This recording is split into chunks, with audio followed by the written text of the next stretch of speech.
J'ai du mal à comprendre une chose, c'est lorsque des membres de la diaspora me contactent dans le cadre de mes activités immobilières pour me dire qu'elles ont été victimes par le passé d'arnaques au niveau du foncier. J'ai du mal à comprendre lorsque les gens me disent qu'aujourd'hui, il y a des arnaques en Côte d'Ivoire au niveau du foncier et qu'elles se sont fait avoir. Je ne nie pas qu'il y a des mésaventures qui ont eu lieu dans le foncier et dans l'immobilier. Ce sont des problèmes qui ont été médiatisés, nous sommes au courant, et moi-même dans mon parcours, j'ai eu quelques litiges que j'ai eu à régler. Mais ce que je voudrais dire au monde de la diaspora, arrêtez d'acheter vos terrains pendant vos vacances d'une semaine, de 2 semaines ou de 3 semaines en Afrique. Arrêtez. Il y en a qui me demandent le temps nécessaire qu'il faut pour faire les vérifications d'un terrain avant de l'acheter. Et je réponds qu'il n'y a pas de temps précis. Il n'y a pas de temps déterminé. Le temps nécessaire à la vérification d'un terrain avant achat, c'est le temps que tu prends pour vérifier un terrain et que après achat, il n'y a pas de litige.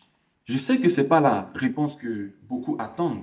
Certains voudraient que peut-être que je dise 1 semaine ou 2 semaines ou 1 mois, mais prenez le temps nécessaire avant d'acquérir un terrain pour qu'il n'y ait pas de litige derrière. Comment comprendre qu'un membre de la diaspora qui a quitté la Côte d'Ivoire il y a bien longtemps, qui vit par exemple en Suisse, en Italie ou aux États-Unis ou même en France, rentre acquérir un terrain en Côte d'Ivoire pendant ses vacances de 2 semaines? Laissez-moi vous dire, si vous avez 1 semaine, 2 semaines, 3 semaines à passer en Côte d'Ivoire, passez ce temps-là à visiter vos parents, passez du bon temps avec la famille, passez du bon temps en Côte d'Ivoire et rentrez en Europe. Tous les jours, des terrains se vendent en Côte d'Ivoire. Tous les jours, nous vendons des terrains en Côte d'Ivoire. Tous les jours, nous faisons les papiers administratifs des terrains en Côte d'Ivoire pour des propriétaires.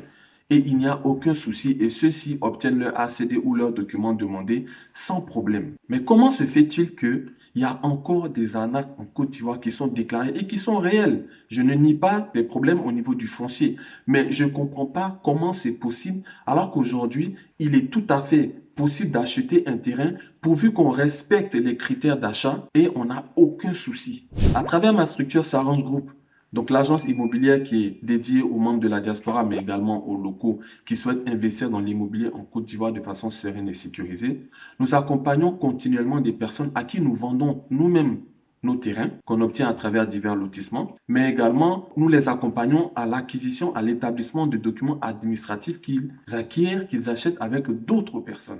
Lorsque vous êtes, par exemple, en Europe, qu'est-ce qui vous empêche de commencer déjà à rechercher le terrain, de le faire visiter peut-être par un membre de la famille sur place, ou alors si vous n'avez pas de membre de la famille en qui vous avez confiance, de faire visiter par quelqu'un, et ensuite que cette personne soit mandatée pour faire toutes les recherches, toutes les vérifications nécessaires avant d'acquérir votre terrain. À ce moment-là, vous pouvez même aller pour 1 semaine si vous n'avez pas envie d'envoyer votre argent, puisque je connais des membres de la diaspora qui ne souhaitent pas envoyer de l'argent, qui préfèrent aller eux-mêmes. Une fois que vous avez fait toutes les vérifications, vous pouvez même aller 3 jours si vous voulez, juste pour régler, prendre vos documents et rentrer. Mais encore mieux, vous pouvez vous fier à une structure. Il y en a beaucoup en Côte d'Ivoire qui peuvent vérifier les terrains pour vous, l'acheter pour vous et établir vos documents et vous les remettre. Il y a des structures qui ont des terrains propres et il y a des structures qui peuvent vous accompagner pour vérifier les terrains d'autres sociétés ou établir les documents de terrain que vous avez acheté avec d'autres sociétés. Nous le faisons à travers Sarange Group, www.sarangegroup.com. Nous le faisons pour vous et sur nos propres terrains et sur les terrains que vous achetez avec d'autres structures. Aujourd'hui, il est très simple d'acheter un terrain en Côte d'Ivoire sans litige, sans problème et obtenir vos documents sans problème. Je vous le dis, c'est possible. Mais seulement, il faut respecter des étapes. Il faut respecter certaines vérifications. J'ai publié une vidéo où je vous montre comment acquérir un terrain en Côte d'Ivoire avec les démarches à suivre.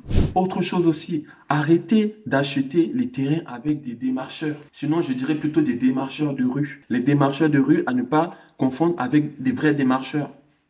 Essayez lorsque vous êtes en contact avec un démarcheur d'aller directement vers le propriétaire ou vers la communauté villageoise. Je ne vais pas développer ça ici, j'en parle dans une autre vidéo. Allez la voir et vous en saurez plus. Arrêtez d'acheter vos terrains avec les démarcheurs de rue.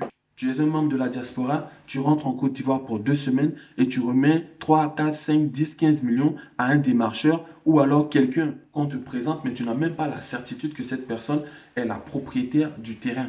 Et tu achètes, on te donne un document. Il y a des personnes qui me contactent, qui me disent, je veux vous envoyer une attestation villageoise, je veux que vous voyez si elle est légitime, si elle est authentifiée. Moi, je ne peux pas savoir ça. Mais je sais qu'aujourd'hui, l'État a donné pouvoir au chef du village de s'organiser de sorte à pouvoir délivrer des documents qui sont authentifiés. Il vous suffit d'aller vers la communauté villageoise. En général, dans les villages, ils sont organisés en comité et il y a un président de ce comité. Donc souvent, ça va être le président du comité des propriétaires terriens du village. Vous allez vers cette personne, le document normalement est à récupérer avec cette personne, tampon sec du village et vous allez savoir si c'est authentifié ou pas. Mais ne récupérez pas le document que quelqu'un vous donne main à main et vous avez l'impression que vous êtes propriétaire d'un terrain et demain vous êtes surpris lorsqu'il y a d'autres personnes qui viennent construire sur ce terrain. Donc c'est de tous ces petits problèmes, de toutes ces petites légèretés dans la vérification que naissent les litiges en Côte d'Ivoire. Après, je ne vous cache pas que des fois vous faites tous ces litiges comme à Djibo Canon, par exemple, où toutes les vérifications ont été faites, mais il y avait un problème même sur le lotissement. Là, à ce moment-là, ce n'est plus à votre niveau, c'est l'État maintenant qui doit gérer ça. Donc, quand l'État doit gérer avec la communauté villageoise, vous êtes une troisième partie, automatiquement, vous allez forcément avoir gain de cause.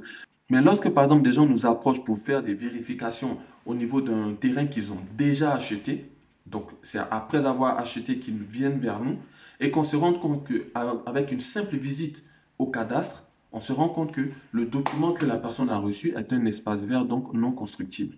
Cette personne aurait dû simplement aller au cadastre et avoir cette information et aurait gardé ses millions pour faire autre chose.